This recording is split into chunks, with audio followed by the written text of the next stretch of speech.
Loss ஆனால் அப்படி யோசிப்பீங்க, ப்ராஃபிட் ஆனால் இப்படி யோசிப்பீங்க.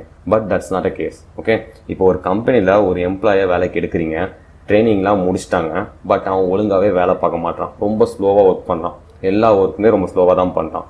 ஸோ நம்ம செலக்ட் பண்ண எம்ப்ளாயை ஒழுங்காக பெர்ஃபார்ம் பண்ணலன்னு உடனே வேலையை எடுத்து தூக்கிடுவோமா என்ன? இல்லை, கொஞ்சம் நாள் டைம் கொடுப்போம்ல. ஒன்ஸ் அவன் பிக்கப் ஆகிட்டா செம்மையாக பெர்ஃபார்ம் பண்ண கூட வாய்ப்பு இருக்குன்னு கொஞ்சம் டைம் கொடுப்போம்ல.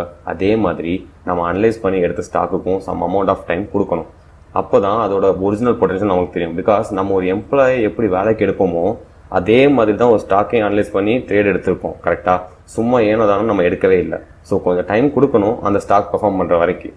அந்த அமௌண்ட் ஆஃப் டைம் நம்ம கொடுக்குறோம்ல, அதை தான் நம்ம ஸ்டாப் லாஸ்ன்னு சொல்லுவோம். அந்த ஸ்டாப் லாஸ் அதை ஹிட் ஆகிற வர, அதாவது இப்போ நீங்கள் 150 ரூபாய்க்கு வாங்கிருக்கீங்க, அது 145 ரூபாய்க்கு வர வரைக்கும் நான் வெயிட் பண்ணுவேன். 145 ரூபாய்க்கு கீழே போயிடுச்சுன்னா நான் வெயிட் பண்ண மாட்டேன், அந்த ஸ்டாக்கை வித்துருவேன்னு சொல்லிட்டு ஒரு பிளானில் இறங்கியிருப்பீங்க.